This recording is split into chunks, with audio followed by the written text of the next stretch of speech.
거룩하신 하나님 아버지, 하나님의 백성들, 곧 주의 자녀들로부터 하나님 경배 받으시기에 또한 찬송 받으시기에 합당하신 하나님이신 줄 믿습니다. 이 시간도 성령 하나님께서 우리의 모든 형편을 살피시는 가운데 우리를 주님의 임재 가운데 불러주시고 인도하여 주시고 이 자리에서 영과 진리로 하나님을 예배하며 주의 이름을 부르며 주님 앞에 간구하며 또한 하나님의 음성을 듣고 순종할 수 있도록 은혜 주시니 감사합니다. 이 시간 가운데 성령 하나님 우리를 다스려 주시옵시고 선포되는 말씀이 온전히 우리의 옥토밭과 같은 우리의 마음 가운데 심겨지게 하시고 30배, 60배, 100배의 온전하고 풍성한 결실을 우리에게 허락하여 주시기를 원합니다. 그래야 정말 하나님의 말씀 따라 오직 하나님만을 온전히 높여드리는 그런 믿음의 공동체 될 수 있도록 주님 축복하여 주시옵소서. 그렇게 인도하여 주실 주님께 감사드리며 살아계신 우리 구주 예수 그리스도 이름으로 기도드립니다. 아멘. 오늘 이 시간 우리에게 주시는 하나님의 생명의 말씀은 마태복음 7장 21절에서 27절까지의 말씀입니다. 신약성경 11페이지 마태복음 7장 21절에서 27절까지의 말씀, 우리 한 절씩 교독하시고 마지막 절은 합독하겠습니다. 나더러 주여 주여 하는 자마다 다 천국에 들어갈 것이 아니요 다만 하늘에 계신 내 아버지의 뜻대로 행하는 자라야 들어가리라.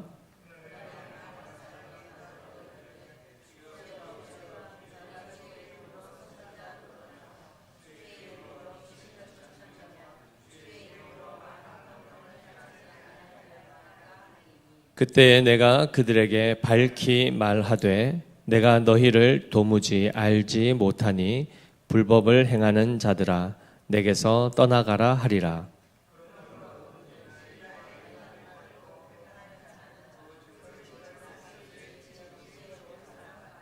비가 내리고 창수가 나고 바람이 불어 그 집에 부딪히되 무너지지 아니하나니 이는 주추를 반석 위에 놓은 까닭이요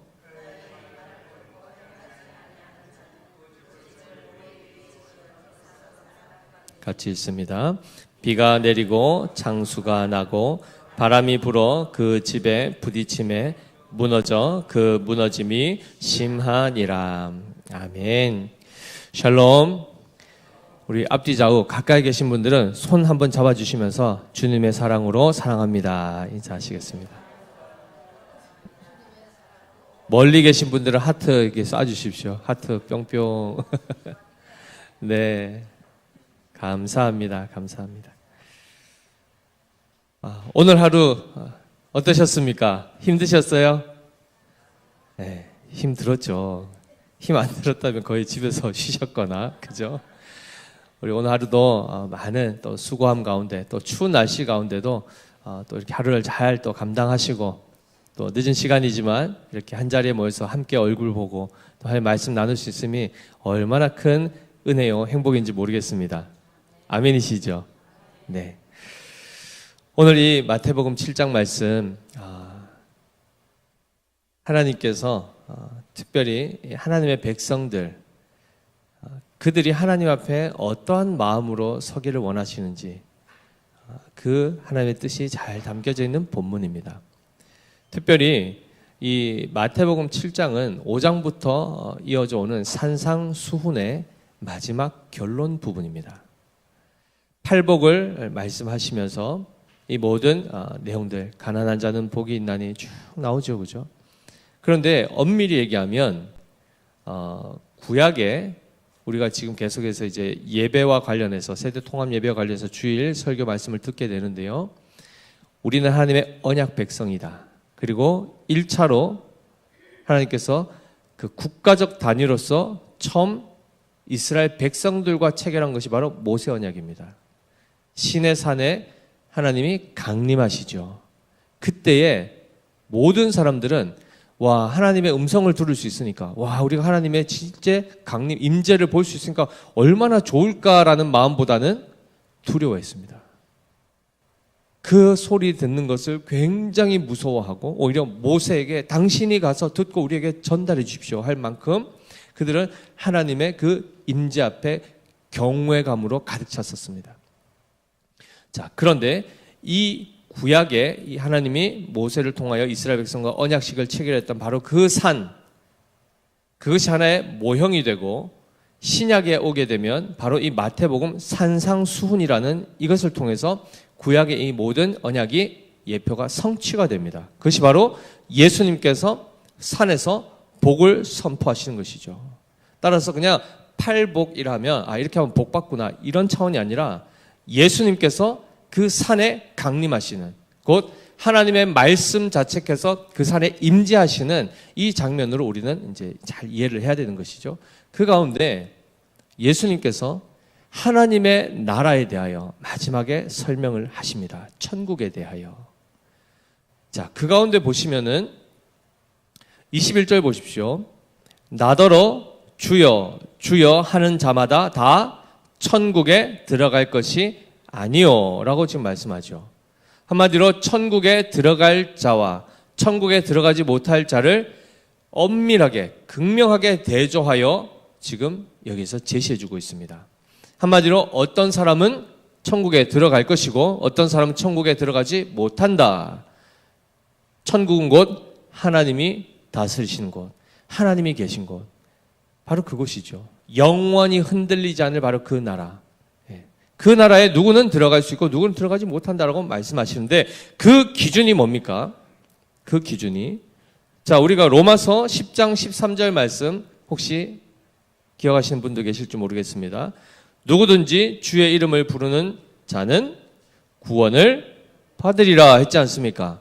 주의 이름을 부르는 자는 누구든지 구원받는다라고 했는데 방금 말씀에는 나더러 주여 주여 하는 자마다 다 천국에 들어가는 것이 아니다 이렇게 말씀합니다.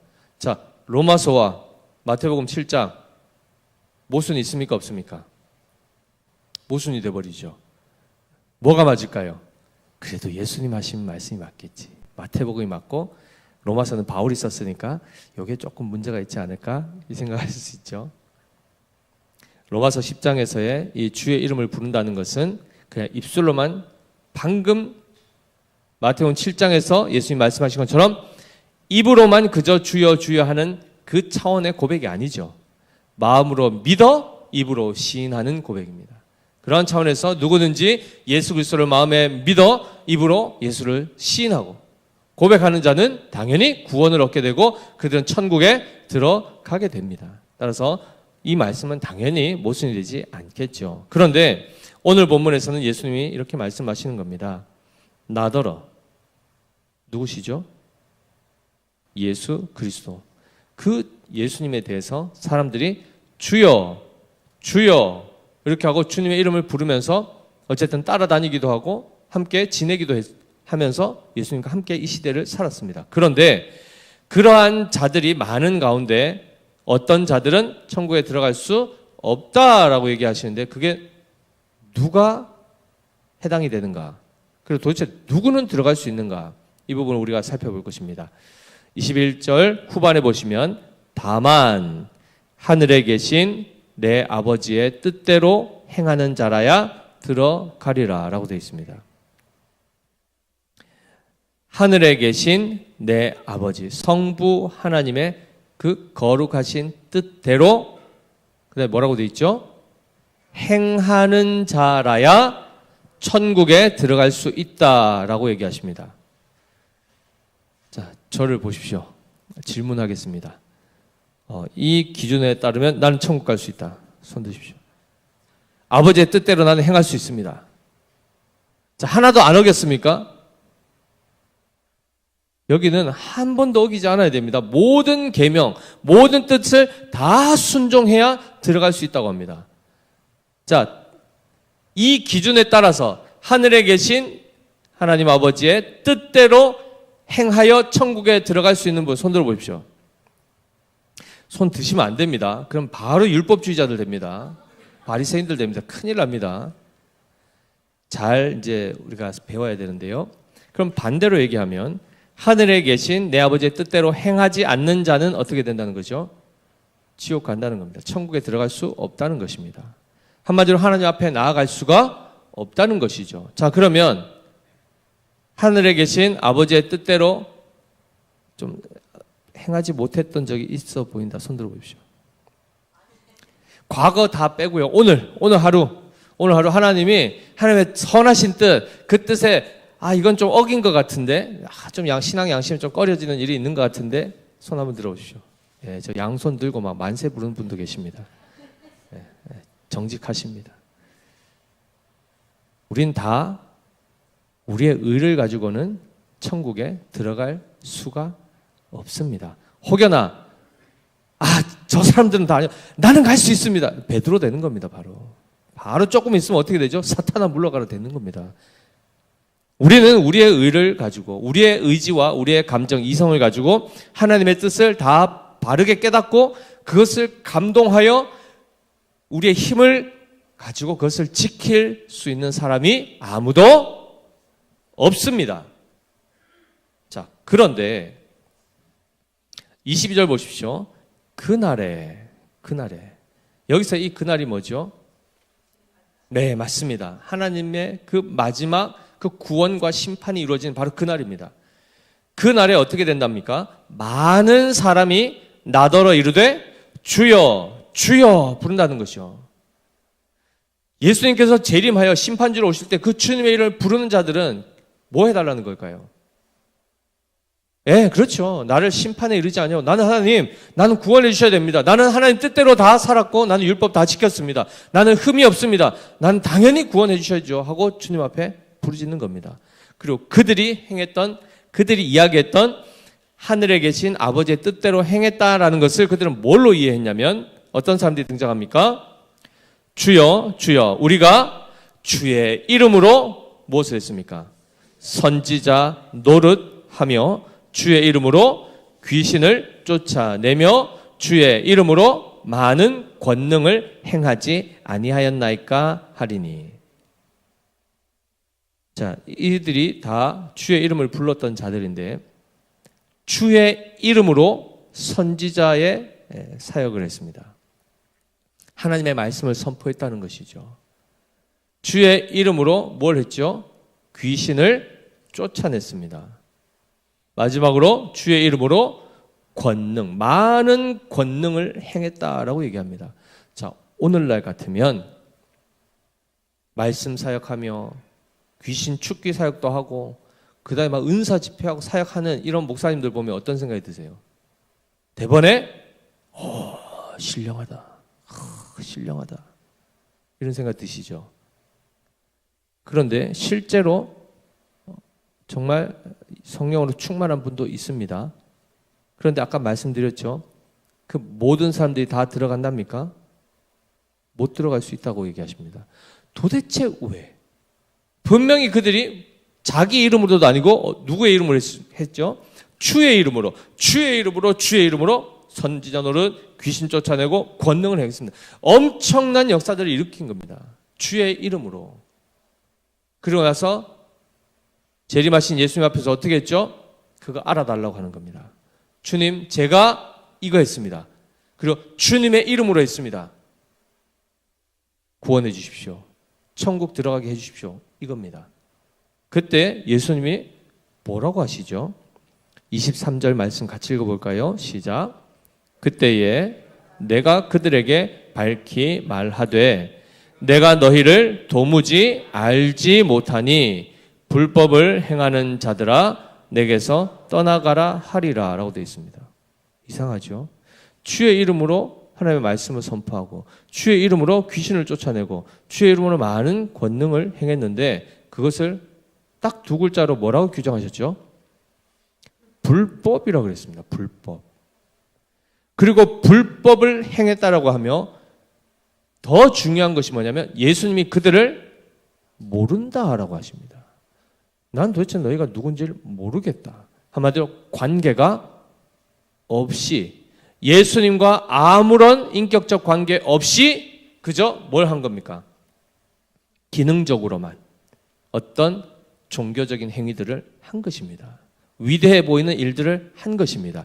하나님의 일인 것처럼 보이는 것들을 한 것입니다. 주님과 관계가 있습니까? 없습니까? 관계가 없다는 것입니다. 따라서 우리는 이 부분을 잘 기억하셔야 됩니다. 예수님과 관계 없이도 많은 종교 행위들을 할 수 있습니다. 많은 의로운 행위를 할 수 있고 많은 선행을 할 수 있습니다. 야, 저 사람 예수 안 믿어도 저 사람 법 없이도 살 사람이야. 얼마나 착한지, 얼마나 사람들 구제하고 도와주는지. 저 사람 천국 가면 누가 가겠노? 누가 갑니까? 저 사람이 갑니까? 예수님을 안 믿으면 못 갑니다. 예수님께서 그러시지 않습니까? 내가 너를 도무지 알지 못하겠다. 도무지 알지 못하겠다. 불법을 행한 자들아 내게서 떠나가라. 그들은 천국에 들어갑니까? 못 들어갑니까? 못 들어. 본질은 무엇을 했다 이전에, 우리의 어떤 행위가 나오기 이전에 더 본질적으로 중요한 게 뭐죠? 예수님과 우리와의 관계입니다. 예수님이 나를 아시는가? 이것이 중요한 겁니다. 한번 스스로에게 물어보십시오. 예수님이 나를 아실까? 내 이름 아실까? 아실까요? 모를까요?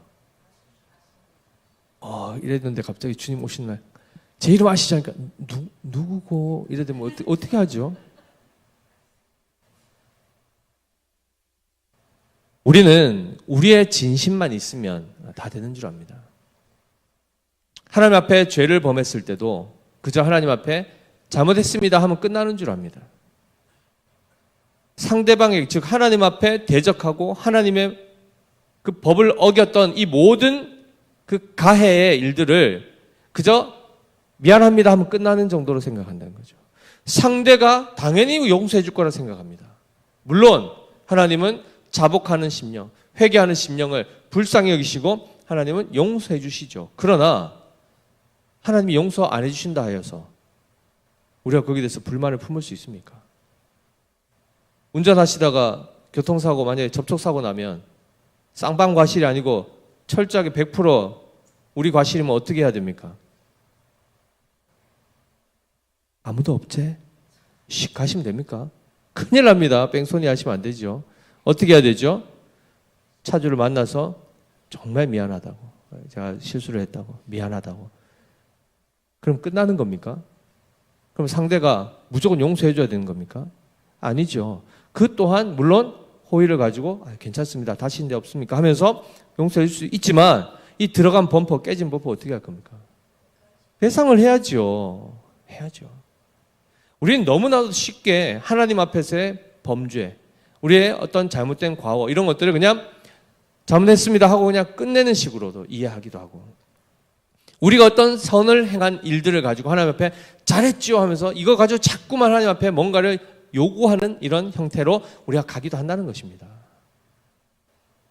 입으로는 주여 주여 하면서, 입으로는 하나님 사랑합니다 하면서 실제로 마음으로는 하나님과 관계가 없고 주님의 아신 바 된지 모르신 바 된지도 모른 채 그저 자기의 열심과 자기의 진심으로만 살아갈 때가 참으로 많다는 것입니다. 그런 차원에서는 이 말씀은 우리에게 굉장한 경고의 말씀이 되는 것이죠. 지난 시간에 우리가 마가복음 7장 6절 7절에서 무엇을 살펴보았습니까? 이 백성이 입술로는 나를 공경하되 마음은 내게서 멀도다. 사람의 계명으로 교훈을 삼아 가르치니 나를 헛되이 경배하는도다. 이렇게 했습니다. 이들이 제사 드렸습니까? 안 드렸습니까? 드렸습니다. 율법 최선을 다해 지켰습니다. 그런데 입으로만, 그리고 실제로 마음은 부패한 상태로 하나님에 대해서 관심이 없고 이 율법을 지키는 것조차도 자기의 의를 드러내는 것에 급급했다는 것이죠. 난 저 사람들은 다 죄인이고 저 사람들은 다 지옥 가도 난 저 사람들하고는 달라. 이런 우월의식. 온갖 것들이 지금 다 우리 안에 있으면서 우리가 주를 위하여, 주의 이름을 위하여, 교회를 위하여, 무엇을 위하여 이것도 하고 저것도 하고 예배도 드리고, 예배도 한두 번이 아니고 우리나라만 이렇게 예배 많이 드리고 기도 많이 하는데 없죠. 캐나다만 가더라도 새벽 기도회 이런 거 없습니다. 대부분 안 합니다. 근데 한인분들, 중국인분들 이런 분들은 무섭죠. 새벽부터 부르짖어 기도하고 합니다. 그러나 전 세계 크리스천에 비하면 그 기독교 국가에 보면 진짜 주일 예배 한 달에 한 주일 예배만 드는 데도 있고, 그죠? 근데 우리는 어떻게 합니까?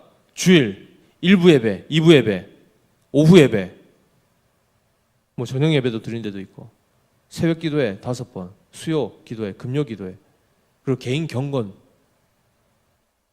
감당이 안 되죠. 그런데 그거 이제 하게 되면은 벌써 어깨에 힘 팍 들어가지 않습니까? 나는 오늘 했는데 떳떳하고 당당하고 막 이런 마음도 들고.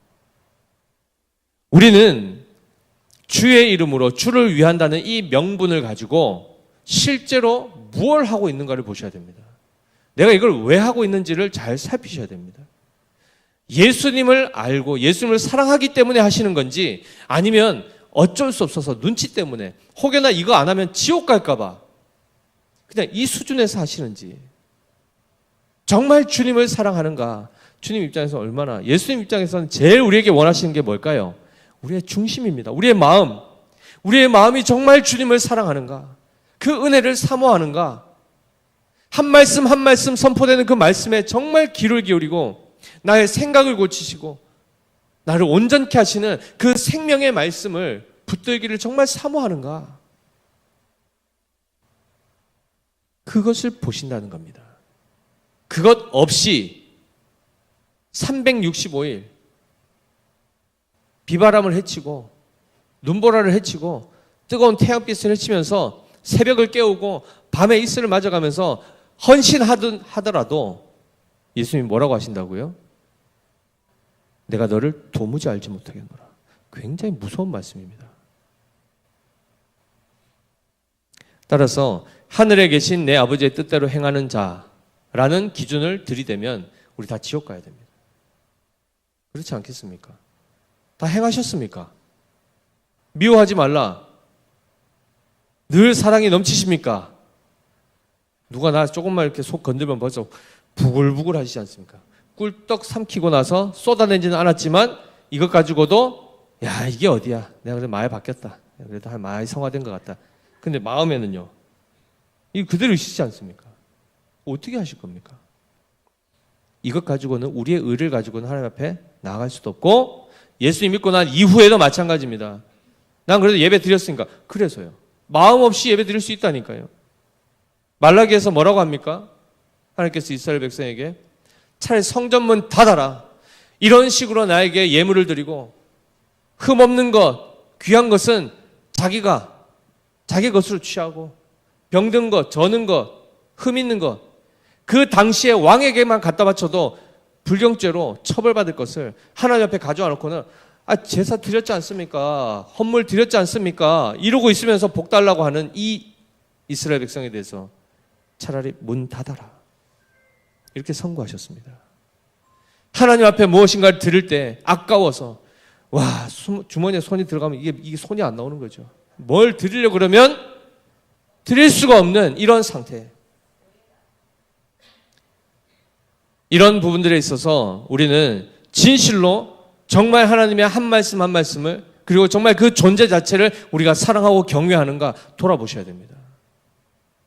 자, 그럼 벌써 여기까지 오니까 근심이 이제 그렇죠. 표정이 처음에 우리 샬롬하고 했는데 갑자기 점점 굳어지시죠, 그죠? 잘 보십시오. 불법을 행하는 자들아 내게서 떠나가라. 도대체 그럼 불법을 행한다는 것이 무엇이고, 그 다음에 법을 제대로 행한다는 것이 무엇인가 명확하게 이제 비유를 통해서 말씀하십니다. 24절 말씀 같이 읽어보겠습니다. 시작. 그러므로 누구든지 나의 이 말을 듣고 행하는 자는 그 집을 반석 위에 지은 지혜로운 사람 같으리니 비가 내리고 창수가 나고 바람이 불어 그 집에 부딪히되 무너지지 아니하나니 이는 주추를 반석 위에 놓은 까닭이요 라고 말씀합니다. 갑자기 집 짓는 얘기가 나옵니다. 갑자기 집 짓는 얘기가. 이게 뭐죠? 앞에 반석 위에 집을 짓는다. 당연히 견고한 터 위에 집을 세우면 어떻게 됩니까? 그 주추를 깊이 놓고 그렇게 하면 흔들립니까? 안 흔들립니까? 안 흔들리죠. 지진이 나도 비바람이 불어도 든든하게 세워지는 이유는 그 근거가 기초가 반석일 뿐만 아니라 집도 제대로 지었겠죠. 아무리 반석이어도 부실공사하면 위에 거 다 날아가지 않겠습니까? 근데 이것을 무엇과 연결시킵니까? 나의 이 말을 듣고 행하는 것과 연결시키십니다. 하나님의 말씀을 듣고 그대로 순종하는 자에 대해서 그것이 마치 흔들리지 않은 그 견고한 반석 위에 세운 집으로 묘사하고 있습니다. 자, 이 비유를 떠나서라도 이 부분으로 잘 생각해 보십시오. 예수 그리스도의 말씀을 듣고 그대로 순종하는 거 잘 되십니까? 잘 되십니까? 그러니까 어떻게 하실 겁니까, 이제? 우리는 비가 나고 바람이 나고 누가 우리를 훅 한번 후벼 파고 내 거 손 막 대고 막 이러면 막 내 입맛에 안 맞는 거 막 갖다가 막 먹으라 그러고 그럼 다 올라오지 않습니까? 이거 어떻게 하실 겁니까? 다 무너지게 되죠. 26절 말씀 보십시오. 나의 이 말을 듣고 행하지 아니하는 자는, 즉 예수님의 말씀에 불순종하는 자는 그 집을 모래 위에 지은 어리석은 사람 같으리니 비가 내리고 창수가 나고 바람이 불어 그 집에 부딪힘에 무너져 그 무너짐이 심하니라. 이렇게 되어 있습니다. 자, 여기서 우리가 한번 생각하셔야 됩니다. 앞에 제일 먼저 나온 천국에 들어갈 수 있는 자가 누구라 했죠? 하늘에 계신 내 아버지의 뜻대로 행하는 자라고 되어 있습니다. 자, 그러면 이 존재가 우리 가운데는 없었습니다. 우리 중에는 없었죠, 그죠?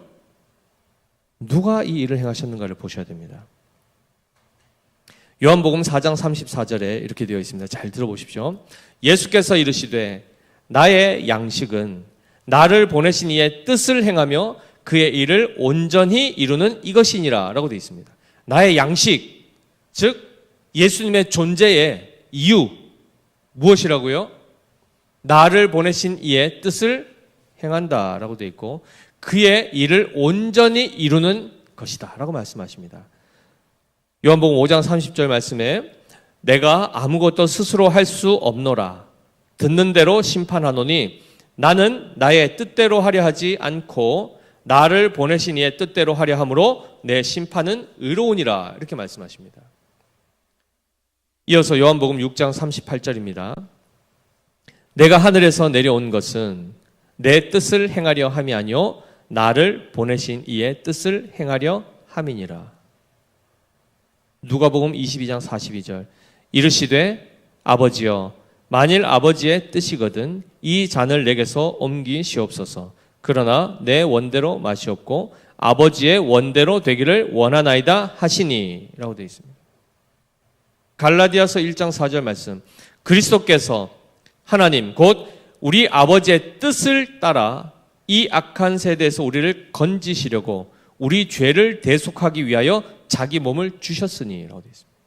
한마디로 예수 그리스도께서 자기의 몸을 주시는 것 무엇 때문이라고요? 그것이 하나님의 뜻이랍니다. 기뻐하신 뜻이랍니다. 그래야 자기의 몸을 내어주시기 위해서 이 땅에 오셨다는 것이고 그 아버지의 뜻을 이루기 위하여 그가 모든 것에 순종하셨다는 것을 말씀하고 있습니다. 따라서 이 부분만 보시더라도 하늘에 계신 내 아버지의 뜻대로 행하는 자는 누구밖에 없습니까? 예수 그리스도밖에 없습니다. 아멘이십니까? 예수님만이 영원토록 영원하신 하나님 아버지의 말씀 앞에 순종하셨습니다. 어떻게까지 하셨죠? 죽기까지 순종하십니다. 실제로 죽으심으로 그의 순종의 끝을 보이십니다. 우리가 지난 시간에 어떤 말씀 드렸습니까? 오직 주의 교훈과 훈계로 양육하라. 부모들은 주의 교훈과 훈계로 양육해라. 하나님의 말씀을 가르쳐라. 그럼 자녀들은 어떻게 해야 됐죠? 자녀들아 주 안에서 너희 부모를 공경하고 너희 아버지와 어머니를 순종하라 라고 했지 않습니까? 인간적으로만 보더라도 우리의 일상만 보더라도 우리 가족 구성원 안에 부모가 자녀에게 무슨 말을 하면 잘 듣습니까? 기본적으로 안 듣습니다. 기본적으로 보편적으로 안 듣습니다. 게다가 그냥 부모의 그냥 경험을 이야기하고 사람의 생각들을 이야기하면 더 안 듣죠. 그런데 하나님의 말씀을 전했음에도 불구하고 자녀들이 잘 듣습니까? 듣지 않습니다. 우리는 우리의 자녀나 우리 또한 마찬가지 하나님의 말씀 앞에 순종하지 않는 본성이 끊임없이 우리를 올무처럼 붙들고 있습니다. 그런데 그 모든 것 가운데 모든 순간 모든 말씀 한 말씀도 놓치지 않냐고 순종하신 분이 누구시죠? 예수 그리스도시라는 것입니다. 자, 그렇다면 천국에 들어갈 수 있는 분은 누구밖에 없습니까? 예수님밖에 없습니다. 모든 인류는 다 지옥 가야 되는 것이죠. 그런데 신기한 일이 발생합니다. 이 세상에서 진정으로 하나님의 뜻을 행하는 자들이 나타나는 겁니다. 그게 누굴까요? 그게 바로 맞습니다. 교회입니다. 왜냐하면 잘 아시는 말씀이죠. 마태복음 16장 18절 또 내가 내게 이르노니 너는 베드로라. 내가 이 반석 위에 내 교회를 세우리니 이 반석 위에 내 교회를 세우리니 음부의 권세가 이기지 못하리라 되어 있습니다. 아까 반석 위에 세운 집 나왔지요? 반석 위에 무엇이 세워졌습니까? 교회가 세워지는 겁니다. 내가 이 반석 위에 내 교회를 세우리라. 예수님 직접 하신 말씀입니다. 그의 반석 위에라는 이 반석이 뭡니까? 베드로의 신앙 고백, 곧 주는 그리스도시요 살아계신 하나님의 아들이십니다라는 이 선포가 결국 예수 그리스도와 그 베드로가 인격적으로 연결되었다는 것입니다. 연합되었다는 것입니다. 하나님의 아심바 된 자라는 것이죠. 그래서 반석 위에 세워진 바로 그 집이 무엇을 얘기하는가? 하나님의 교회를 얘기하는 것이고 그 교회는 비로소 예수 그리스도로 말미암아 어떻게 되죠? 하나님 아버지의 뜻을 알게 되고 그리고 그 말씀 앞에 거슬렀던 이 굳은 마음이 부드러운 마음이 되어 그 말씀을 아멘하여 받게 되고 비록 연약하고 부족하지만 그 말씀 앞에 순종하는 역사들이 나타나더라는 것입니다. 따라서 교회만이 천국에 들어가게 되는 것입니다. 교회이십니까? 교회이십니까? 우리가 바로 이 반석 위에 세워진 교회입니다. 누가 세우신다 하셨습니까? 예수께서 친히 세우십니다. 내가 이 반석 위에 내 교회를 세운다 하셨습니다. 그런데 근본적으로 가보십시오. 예수님은 자기 뜻을 행하러 오셨습니까? 누구의 뜻을 행하러 오셨습니까? 하나님 아버지의 뜻을 행하러 오셨습니다. 그러면 결국 이 모든 인류가 지옥으로 들어가야 되고 하나님 말씀 앞에 불순종하는 이 패역한 세대를 그 가운데 일부를 건져 하나님의 아심받게 하시고 하나님이 그들의 이름을 부르시며 그들을 결국 하나님의 뜻을 행하는 자로 이 반석 위에 세우시는 것, 하나님의 거룩하신 뜻입니다. 우리가 교회라는 것이 그 정체성의 본질이 뭔지를 정확하게 아셔야 됩니다. 예수님 믿고 나서 처음에는 예수님 생각만 해도 눈물 나고 찬양할 때마다 울컥거리고 했는데 이제 한 10년, 20년 지나니까 그럼 맞지 예수님 주님 맞으시고 예수 믿으면 천국 가고 아무런 감흥도 없고 그렇죠? 그리고는 열심히 헌신하고 봉사하고 수고하는데 기쁨은 없고 힘들어 죽겠고 왜 나만 해야 되고 도대체 언제까지 해야 되고 우리가 재미있는 현상을 삶 가운데 살펴볼 수 있지 않습니까? 또 치킨 얘기를 해야 되는데 치킨이 띵동 해서 딱 도착하면은 방에 누워있다가 어떻게 됩니까? 누가 먼저 일어나죠? 시킨 사람이 일어납니까? 제일 먹고 싶은 사람. 그렇죠. 제일 먹고 싶은 사람. 저 방 구석에 있다가도 뛰어차 나와가지고 막 해가지고 하면서 막 그죠 행복해하는 그 피곤한 가운데도 그 지쳐서 야식 하나 먹고 자려고 야식 드시면 안 됩니다. 네, 건강상. 그러나 이 비를 들면 근데도 뛰쳐나오는데 멀쩡하게 밥 다 먹고 있다가 저 쓰레기 저 어떻게 해야 되죠? 저 종량제 저 분리수거 해야 되는데 하면 다 어떻게 하죠? 갑자기 시름 앓죠. 막 소파에서 엉덩이가 안 떨어지죠. 침대가 나를 막 당기는 것 같지 않습니까? 수고해야 되는 일에 있어서는 우리는 다 뒤로 물러섭니다. 그러나 뭔가 혜택을 받는다. 은행에서 한번 보십시오. 월초 되면은 온누리 상품권 막 하면 벌써 줄 막 한 2, 30명 그 추운데도 막 서 있는 거 보시지 않습니까? 선착순 하면 막 목숨 걸고 뛰어가지 않습니까? 지팡이 들고 가시던 분들도 갑자기 지팡이를 손에 들고 뛰지 않습니까? 이게 우리입니다. 이게 우리입니다. 주께서 친히 우리가 우리의 의를 힘입지 아니하고 선한 일에 대해서는 그토록 뒤로 물러서고 악한 일에 대해서는 어떻게든 하려고 하는 그 본성을 고치시사 주의 교회가 되게 하셨습니다. 정말 감사한 것은 구약의 시편 143편 시편에 이 시편 기자의 고백이 이렇게 되어 있습니다. 주는 나의 하나님이시니 나를 가르쳐 주의 뜻을 행하게 하소서. 주의 영은 선하시니 나를 공평한 땅에 인도하소서.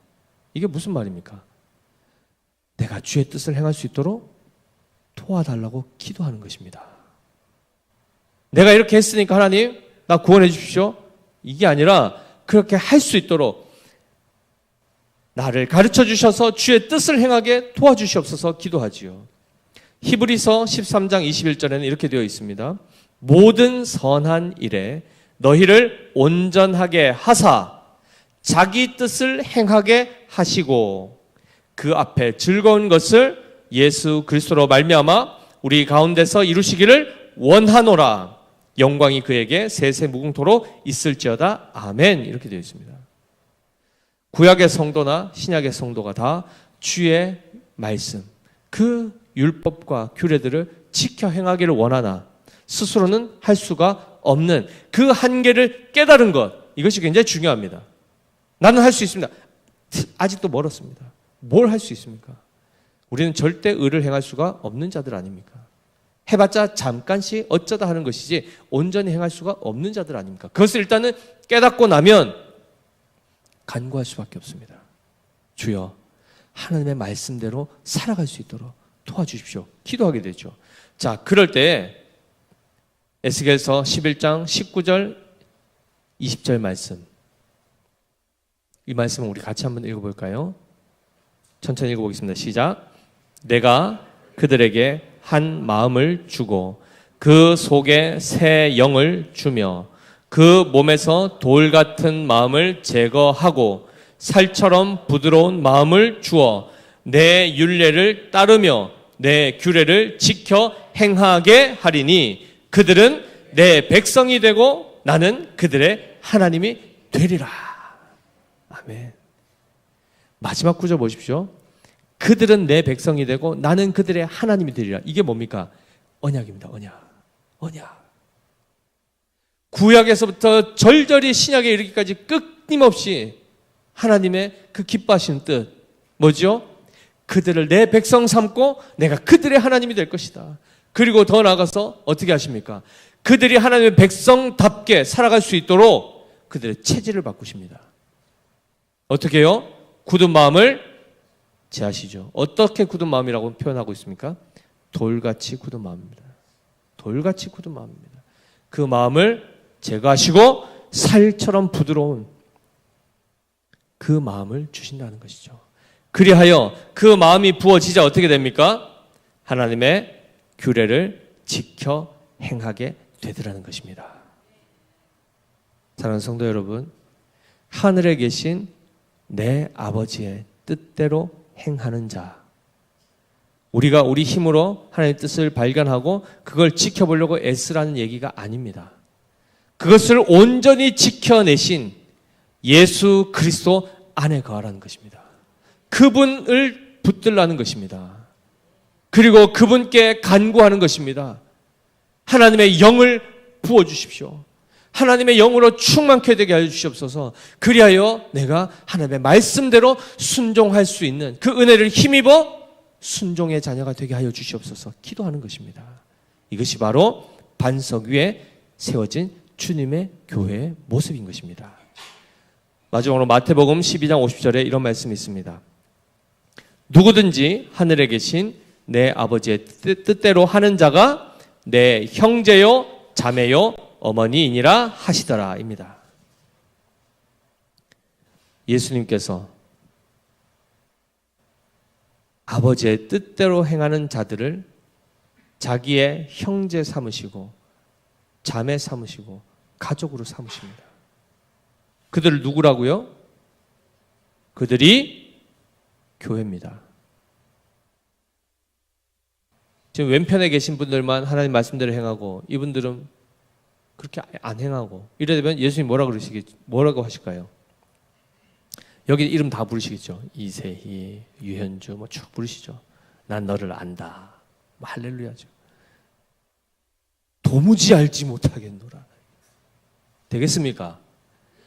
교회는 그래서 모두가 한 성도 한 성도가 성령으로 충만해야 되며 한 성도 한 성도가 하나님의 말씀을 생명처럼 여기며 그 말씀을 지키고자 성령을 의지해야 된다는 것입니다. 그럴 때에 우리 모두가 다 예수님의 가족 공동체로 그 반석 위에 세워진 그 교회로 우리는 존재하게 된다는 것이죠. 따라서 우리는 끊임없이 성령을 의지해야 합니다. 제가 아까 마지막이라고 했는데 한 구절만 더 보겠습니다.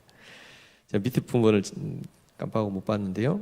요한 1서 2장 5절 6절에 보면 누구든지 그의 말씀을 지키는 자는 하나님의 사랑이 참으로 그 속에서 온전하게 되었나니 이로써 우리가 그의 안에 있는 줄을 아노라. 그의 안에 산다고 하는 자는 그가 행하시는 대로 자기도 행할지니라 라고 명령이 주어졌습니다. 그런데 이것이 어떻게 가능하다고요? 그의 안에 산다. 예수 그리스도 안에 산다고 말은 하는 자들은 당연히 그 말에 결과 열매가 있어야 되겠죠. 그것이 뭡니까? 예수님께서 행하신 대로 자기도 행해야 된다는 겁니다. 당연히 명분이죠. 근데 이것이 어떻게 가능한다고? 어떻게 이것이 작동이 되죠? 무엇으로 말미암아? 성령으로 말미암아입니다. 성령으로 말미암아. 그래서 요한일서 3장 23절 24절 말씀 우리 마지막으로 같이 한번 읽어보겠습니다. 요한 1서 3장 23절 24절입니다. 자, 같이 읽겠습니다. 시작. 그의 계명은 이것이니 곧 그 아들 예수 그리스도의 이름을 믿고 그가 우리에게 주신 계명대로 서로 사랑할 것이니라. 그의 계명을 지키는 자는 주 안에 거하고 주는 그의 안에 거하시나니 그 다음에요. 우리에게 주신 성령으로 말미암아 그가 우리 안에 거하시는 줄을 우리가 아느니라입니다. 앞에 나왔던 그 모든 내용들 맞아 그렇게 해야지 똑같은 얘기였습니다. 그런데 그것이 어떻게 가능해진다고요? 우리 안에 거하시는 성령으로 말미암아입니다. 성령께서 비로소 그것이 가능하게 만드신다는 것입니다. 오늘 혹여나 하나님의 말씀, 하나님의 뜻에 반하는 어떤 모습들이 나타났다. 그럼 당장 어떻게 분별하셔야 되죠? 내가 지금 성령으로 충만하지 않구나. 이것이 1차 진단이어야 됩니다. 자, 진단을 했죠. 그 다음에 어떻게 되죠? 고쳐야 되지 않습니까? 그럼 어떻게 해야 됩니까? 성령으로 충만케 하여 주시기를 기도하는 것입니다. 그러면 하나님 앞에 그 기도, 하나님 응답하실까요? 안 하실까요? 즉시 하십니다. 즉시 하십니다. 아들이 생선을 달라 하는데 돌을 주거나 알을 달라 하는데 뱀을 주거나 할 자가 있냐라고 말씀하시면서 아버지께 구하는 자에게 성령을 주시지 않겠느냐 누가복음에서 말씀하지 않았습니까? 우리는 많은 허망한 것들을 많이 구하는데 본질적으로 우리에게 정말 있어야 될 것은 바로 성령 하나님의 도우심입니다. 성령으로 충만해야 성령이 진리의 영이시기 때문에 우리를 진리 가운데로 인도하십니다. 큐티해 보십시오. 안 됩니다. 잘. 말씀 한번 읽은 거 안 되죠. 하루 빠지고 이틀 빠지고 퐁당퐁당하다 나중에는 덮어버리죠. 안 봅니다. 왜요? 성령으로 충만하지 않기 때문에. 성령의 도우심을 구하지 않기 때문에. 그냥 살다가 어쩌다 한번 볼까 말까. 모두가 다 성령 충만하시길 바랍니다. 그것을 구하시고 기도하시며 그 안에서 하나님의 말씀을 가까이 하시고 그 말씀이 우리에게 명령으로 주어지고 또는 규례로 주어지고 무엇으로 주어지든 간에 그 앞에 아멘 하시기 바랍니다. 그리고 실제로 행하시기 바랍니다. 성령을 의지하여 실제로 성령께서는 우리의 마음을 변화시켜 주십니다. 어제까지만 해도, 조금 전까지만 해도 이를 부득부득 갈다가도 다시금 하나님께서 우리의 마음을 고쳐주시면 미웠던 그 사람이 긍휼한 마음이 생기고 오히려 그를 위해서 기도해 줄 수 있는 마음까지도 하나님 주십니다. 그렇게 하여 주의 몸된 교회와 가정을 하나님은 세우시고 그 반석 위에 주의 교회를 세우시는 하나님이십니다. 오늘도 우리가 이 신앙의 원리를 잘 깨달으시고 모두가 다 하늘에 계신 아버지의 뜻대로 행하며 천국에 다 들어가시기를 예수님의 이름으로 축복합니다. 기도하겠습니다. 하나님 아버지, 하나님을 알지 못하고 입으로만 주여 주여, 우리의 마음은 비어있는 채 예배 자리를, 예배당을 왔다 갔다 하고 때로는 봉사도 하고 섬기고 하는 일들이 어쩌면 우리에게는 참으로 익숙한 모습들이요, 지금 우리도 그렇게 그냥 매일 반복하여 살아가고 있는 모습인 줄 압니다. 그러나 그럴 때에 주께서 오늘 이 말씀을 통하여 다시금 우리에게 권고하시고 경책하시니 감사합니다. 나더러 주여 주여 하는 자마다 다 천국에 들어갈 것이 아니라 말씀하셨습니다. 하늘에 계신 내 아버지의 뜻대로 행하는 자라야 들어간다 말씀하셨습니다. 그날에 많은 사람들이 나더러 주여 주여, 우리가 주의 이름으로 선지자 노릇하며 주의 이름으로 귀신 쫓아내며 주의 이름으로 많은 권능을 행하지 아니하였나이까 이렇게 반문할 때에 주님은 밝히 말씀하시되 너희를 도무지 알지 못한다 하셨습니다. 불법을 행하는 자들아 내게서 떠나가라 하셨습니다. 하나님, 우리는 성령의 도우심 안에서 오직 하나님의 뜻을 행하는 자가 되게 하여 주시옵소서. 그래야 정말 하나님이 기뻐하시는 하나님의 언약 백성으로 영원히 흔들리지 아니하는 하나님의 나라에 모두가 다 들어갈 수 있는 그 은혜를 덧입기를 원합니다. 우리 믿음의 교회 모든 교우들이 날마다 그 은혜를 사모하며 그 주님 앞에 엎드려 기도하여 모두가 다 성령 충만함으로 주어진 하루하루의 삶 가운데 천국을 누리게 하여 주시옵소서. 그렇게 하여 주실 주님께 감사드리며 살아계신 우리 구주 예수 그리스도 이름으로 기도드립니다. 아멘.